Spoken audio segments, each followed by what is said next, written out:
Баршаңызға сәлем. Менің YouTube арнама тіркеліп, лайк басып, пікір қалдыруды ұмытпаңыздар. Алдағы уақытта түрлі рецепттермен бөлісетін боламын. Бүгін менің арнамда менімен бірге дәл осындай керемет болып шығатын дәмі тіл үйіретін чак-чак жасаймыз. Сіздер де менімен бірге дәл осы рецепт бойынша жасап көріңіздер.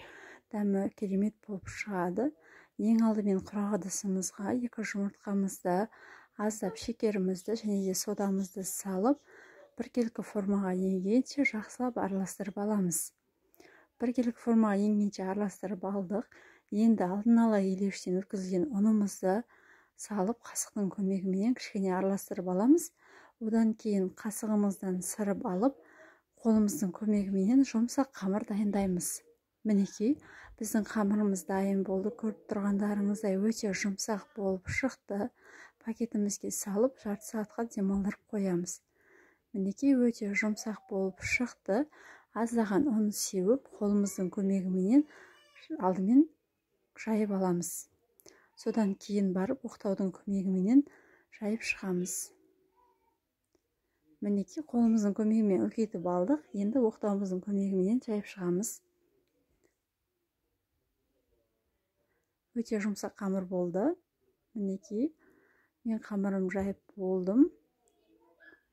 Енді қамырымызды чак-чак формасына енгізіп кесіп аламыз.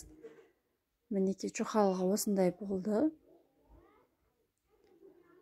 Көріп тұрғандарыңыздай, мен осындай ирелек кескіш пышақты пайдаландым. Сіздер кәдімгі пышақпен кессеңіздер де болады, осындаймен кессеңіздер де болады. Мінекей, барлығын осылай кесіп алдым. Міне, көлемін дәл осындай етіп кесіп шықтым. Орташа көлемде барлығын кесіп болдым. Енді қызып тұрған майымызға аздап салып, екі беті сарғайғанша пісіріп аламыз. Өте хрустящий болып шығады.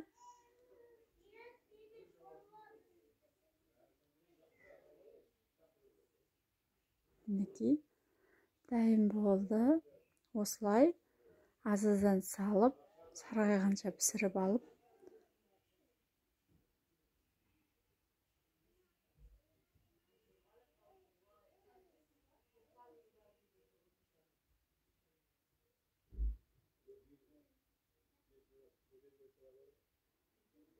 мінекей, біздің чак-чактарымыз дайын болды. Осындай өте әдемі, керемет болып шықты.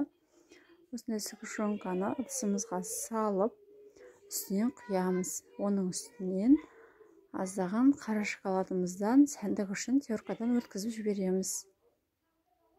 Мінекей, нәтижесінде осындай өте дәмді чак-чактарымыз дайын болды. Сіздер де жасап көріңіздер. Менің арнама жазылуды ұмытпаңыздар. Қолдауларыңызға рахмет. Ас болсын.